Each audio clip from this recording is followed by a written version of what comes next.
నమస్తే welcome to our channel. మోకాళ్ళ నొప్పుల సమస్యతో చాలా మంది బాధపడుతున్నారు. అయితే ఈ మోకాళ్ళకి వెనక భాగంలో కూడా చాలా మంది బాధపడుతున్నారు కదండీ నొప్పి వచ్చి. అయితే అసలు ఎందుకు వెనక భాగంలో కూడా నొప్పి వస్తుంది? దాన్ని ఎలా తగ్గించుకోవచ్చు? ఎలాంటి పరిష్కార మార్గం ఉంది? ఇవన్నీ కూడా తెలియజేయడానికి ఈరోజు మనతో పాటు ఉన్నారు డాక్టర్ చేతన్ రాజ్ గారు, హోమియోపతి ఫిజిషియన్. వారిని అడిగి మరిన్ని వివరాలు తెలుసుకుందాం.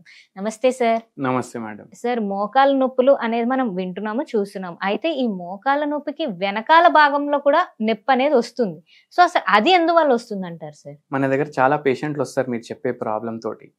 ఇంకోటి మీరు గమనించండి, మోకాల్లో నొప్పి ఉన్నా, మోకాలు వెనకాల భాగంలో నొప్పి ఉన్నా పేషెంట్లు ఎట్లా నడుస్తారు? ఇప్పుడు మనం అయితే ఇట్లా స్ట్రైట్ ఇట్లా నడుస్తాం.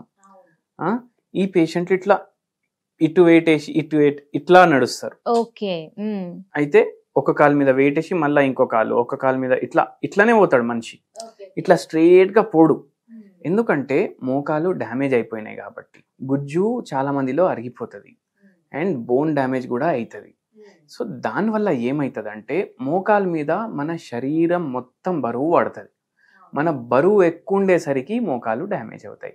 సో గుజ్జు అరిగిపోవడం వల్ల కూడా వెనక భాగంలో నొప్పి అనేది వస్తుంది.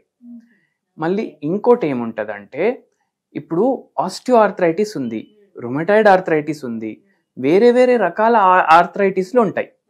వాళ్ళల్లో కూడా మోకాల్లో కూడా నొప్పి వస్తుంది. చాలాసార్లు మోకాలు వెనక ఉన్న భాగం, దాన్ని పాప్లిటియల్ ఫోసా అంటారు, ఆ భాగంలో కూడా నొప్పి వస్తుంది. మళ్ళీ ఇంకోటి వెరీ ఇంపార్టెంట్ రీజన్ ఏముంటుందంటే, మన రక్తనాళాలు ఉంటాయి కదా, అవి మన బాడీ మొత్తానికి రక్తం సప్లై చేస్తాయి. ఇవి ఆడికెళ్ళి కూడా పోతాయి. సో ఇవి ఉబ్బిపోవడం వల్ల కొందరికి మోకాలు నొప్పులు కూడా ఉంటాయి, కొందరికి వెరికోస్ వెయిన్స్ కూడా ఉంటాయి. అవును సార్, అవును. రెండు ఒకటే పేషెంట్లు కూడా ఉంటాయి, బరువు పెరిగిపోవడం వల్ల, వయసు అయిపోవడం వల్ల. సో దానివల్ల కూడా మోకాల్లో నొప్పులు వస్తాయి, కాళ్ళు లాగుతాయి, నరాలు కూడా ఒక్కొక్కసారి ఎఫెక్ట్ అవుతాయి. సో ఈ ఏరియాలో ఏదైతే నరాలు పాస్ అవుతాయి కదా, మనం ఇంతకు ముందు ఒక వీడియోలో డిస్కస్ చేసుకున్నాం, నరాలంటే కరెంట్ పాస్ చేస్తాయి వైర్లు లాగా అనేసి. సో ఇక్కడ కూడా పెరోనియల్ నర్వ్ అనేసి ఒక నరం పాస్ అవుతుంది. ఆ నరం కూడా ఏమైనా కంప్రెస్ అయింది ఆర్థరైటిస్ వల్ల కానీ, లేదంటే బర్సైటిస్ వల్ల, వేరే వేరే కారణాలు ఉంటాయి. ఇక్కడ కంప్రెస్ అయ్యి లేదంటే ఇన్ఫ్లేమ్ అయ్యి, అప్పుడు కూడా మోకాల్లో వెనుక భాగంలో నొప్పులేమో వస్తాయి. మళ్ళీ సిస్ట్లు అంటే చిన్న చిన్న ఇట్లా బబల్స్ లాగా అయిపోతాయి. పెద్ద బబల్ అయిపోయింది అనుకోండి, బేకర్ సిస్ట్ అంటారు దాన్ని, దానివల్ల కూడా అక్కడ నొప్పి అవుతుంది. సో ఆర్థరైటిస్ వల్ల కూడా అవుతుంది, నరాల ప్రాబ్లం తోటి కూడా అవుతుంది. సో మీరు డాక్టర్ దగ్గర పోతే ఎగ్జాక్ట్లీ మీకు దేనివల్ల అక్కడ నొప్పి అవుతుంది అనేసి వాళ్ళు చెప్తారు. మోకాలు నొప్పుల కోసం అయితే ఇప్పుడు నీ రీప్లేస్మెంట్ ఉంటుంది కదా, అది చేపించుకోవాలని అనుకున్నారు. ఒకరు 60 years ఉండే ఏజ్, అయితే ఇట్లనే నడుస్తుంది. నేను చెప్పిన కదా, ఒక్క వెయిట్ వేసి మళ్ళీ ఇంకో కాళ్ళ మీద టోటల్ వెయిట్ వేయడం, అట్లా నడవడం అయిపోయింది. మళ్ళీ మెల్లిమెల్లిగా అయితే కొద్దిగా 5 అడుగులు వేసినా చాలా నొప్పి వేస్తుండే. సర్జరీ చేయించుకుందాం అనుకున్నారు, వాళ్ళకు కూడా పూర్తిగా రివర్స్ అయింది. మన దగ్గర మొత్తం రిపేర్ అవుతుంది, గుజ్జు రిపేర్ అవుతుంది, మళ్ళీ నేను సిస్ట్లు అన్న అవి రిపేర్ అవుతాయి. మళ్ళీ మోకాల్కి సంబంధించి ఎటువంటి డ్యామేజ్ అయినా హోమియోపతి మందులతోటి రిపేర్ అవుతుంది అనమాట. అండ్ మనకి అలానే ఒక్కొక్కసారి సడన్ గా ఈ వెనక భాగంలో నర్వ్ అనేది చాలా పెయిన్ వచ్చేస్తుంది సార్, సివియర్ గా. సడన్ గా మీరు అన్నట్టు షాక్ వచ్చినట్టు వస్తుంది. ఇంకా వాళ్ళు ఒక్క నిమిషం కూడా నించోలేరు, వెంటనే వాళ్ళు రెస్ట్ అనేది తీసుకోవాలి. మరి అలాంటి సిచ్యువేషన్ ఎందుకు వస్తుంది అంటారు సార్? అలాంటి సిచ్యువేషన్ ఎందుకు వస్తుంది అంటే, ఇప్పుడు నేను ఆ నరం అన్నా కదా, అది కంప్రెస్ అవుతుంది ఎన్నోసార్లు. ప్లస్ కొందరికి షియాటికా నర్వ్ కంప్రెస్ అవుతుంది. ఓకే. సో వాళ్ళు నిల్చోగానే, ఇప్పుడు మన దగ్గర పేషెంట్ ఉండే సియాటికా ప్రాబ్లం ఉండే, ఇట్లా కూర్చునేటప్పుడు ఏదో ఒక కరెంట్ పాస్ అయినట్టు అవుతుంది రైట్ లెగ్ లో, నిల్చున్నప్పుడు మళ్ళా కరెంట్ పాస్ అయినట్టు అవుతుండే, మళ్ళా పెయిన్ సబ్సైడ్ అవుతుండే ఆ కరెంట్ పాస్ అవుట్. కానీ నొప్పి మాత్రం నడిచేటప్పుడు ఉంటుండే, కూర్చునేటప్పుడు ఉంటుండే, బాగా బాధపడుతుండే. మన దగ్గర మందులు వాడి 4 నెలల్లోనే 10 ఏళ్ల నుంచి ఉండే ప్రాబ్లం 4 నెలల్లో పూర్తిగా తగ్గిపోయింది. సో ఇవి కారణాలు ఎందుకు అవుతుందని. మరి ఎలాంటి సొల్యూషన్ అనేది ఉందంటారు? ఎలాంటి సొల్యూషన్ ఉందంటే, హోమియోపతి మందుల ద్వారా ఇది పూర్తిగా రివర్స్ చేసుకోవచ్చు మోకాలు నొప్పుల ప్రాబ్లం. మళ్ళీ ఇంకోటి ఏంటంటే, నేను ఒకటి హోమ్ రెమెడీ చెప్తాను. Okay sir. ఆ హోమ్ రెమెడీ డైలీ పాటించండి, దాంతో మీకు కొద్దిగా రిలీఫ్ వస్తుంది.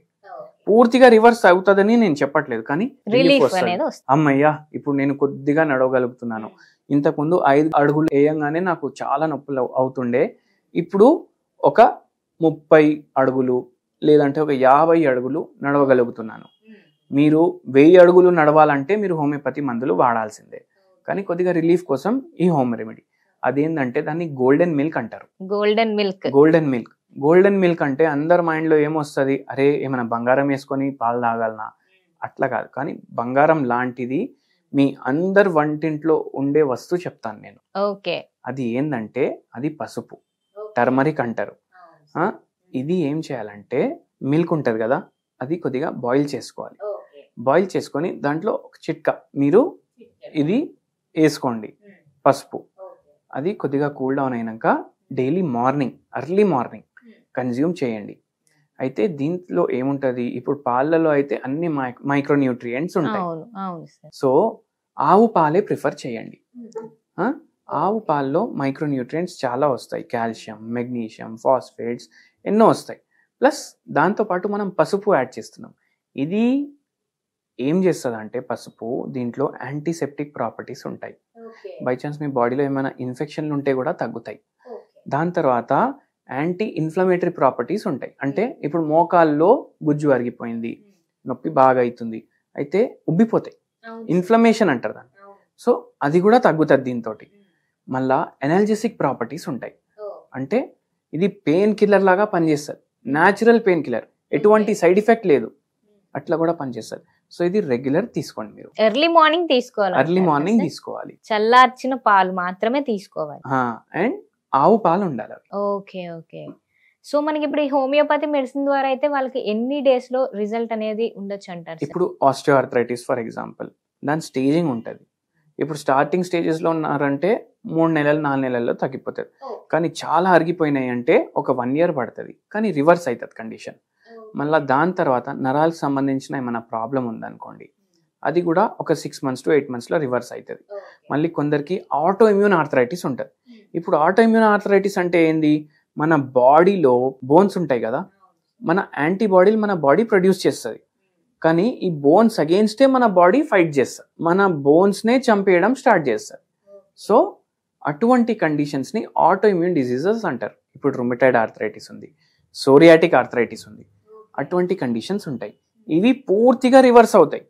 అందరు ఏమంటారు, అరే ఇది ఒక్కసారి వ్యాధి వచ్చిందంటే లైఫ్ టైం ఉంటుంది మనకు. సో మన దగ్గర వీల్ చైర్ మీద కూడా వచ్చిన పేషెంట్లు ఉన్నారు. సో వాళ్ళకు కూడా ఇది రివర్స్ అయిపోయింది. మీకు సిమ్టమ్స్ అంటే రోగం వల్ల వచ్చే ఏదైతే ఉంటాయి కదా, మీకు చేతులు ఎత్తకపోవడం, ఫింగర్స్ ఇట్లా దగ్గర చేసుకోకపోవడం, సరిగా నడవకపోవడం, ఇవన్నీ మాత్రం 3 నెలలు 4 నెలల్లో వెళ్ళిపోతాయి. కానీ పూర్తిగా రోగంని మీ బాడీ లోపటి నుంచి బయటికి తీసి పడేయడానికి ఒక 1.5 year పడుతుంది. చాలా కాంప్లికేటెడ్ కేసెస్ కదా, సో జర ఎక్కువ టైం పడుతుంది. కానీ లైఫ్ టైమా రోగంతో బాధపడడానికన్నా 1 year 1.5 year homeopathy medicine without any side effect వాడడం చాలా ఉపయోగపడుతుంది. అంటే ఇప్పుడు చాలా మంది సర్జరీస్ దాకా కూడా వెళ్తారు కదా, సో అలాంటి అవసరం లేకుండా కూడా తగ్గుతుంది అంటారా? సర్జరీ లేకుండా కూడా మోకాలు నొప్పులు ఉన్నాయి అంటే చాలా మందికి ఏంటంటే, ఇప్పుడు ఒక పేషెంట్కి 82 years ఉండే, ఇప్పుడు మోకాలు బాగా అరిగినాయి, సర్జరీ అడ్వైజ్ చేశారు, కానీ బీపీ ఉంది, షుగర్ ఉంది, కిడ్నీ ప్రాబ్లం ఉంది, అయితే కాంప్లికేట్ అయిపోతుంది సర్జరీ. సో అటువంటి కేసులు కూడా మన దగ్గర రివర్స్ అవుతాయి అన్నమాట. ఖచ్చితంగా హోమియోపతిలో అయితే మంచి రిజల్ట్ ఉండే మెడిసిన్ ఉందని చెప్పేశారు సార్. అండ్ అలానే చాలా క్లియర్ గా చెప్పారు ఎలాంటి హోమ్ రెమెడీ పాటిస్తే తగ్గిస్తుంది అని కూడా. Thank you so much sir. Thank you madam. So చూసారు కదా వ్యూయర్స్, సార్ మనకి చాలా క్లియర్ గా ఎక్స్ప్లెయిన్ చేశారు. ఈ నీ పెయిన్ సమస్యతో బాధపడుతున్న వారు హోమియోపతి మెడిసిన్ ద్వారా ఎలా తగ్గించుకోవచ్చు, ఎలాంటి హోమ్ రెమెడీ ఉంది అని కూడా సార్ చాలా క్లియర్ గా ఎక్స్ప్లెయిన్ చేశారు. మీకు ఇంకా ఏమైనా డౌట్స్ ఉంటే సార్ నెంబర్ డిస్ప్లే అవుతుంది, సార్ కి కాంటాక్ట్ చేయొచ్చు, లేకపోతే కామెంట్స్ లో కూడా తెలపచ్చు. మరొక ఎపిసోడ్ లో మళ్ళీ కలుద్దాం. నమస్తే.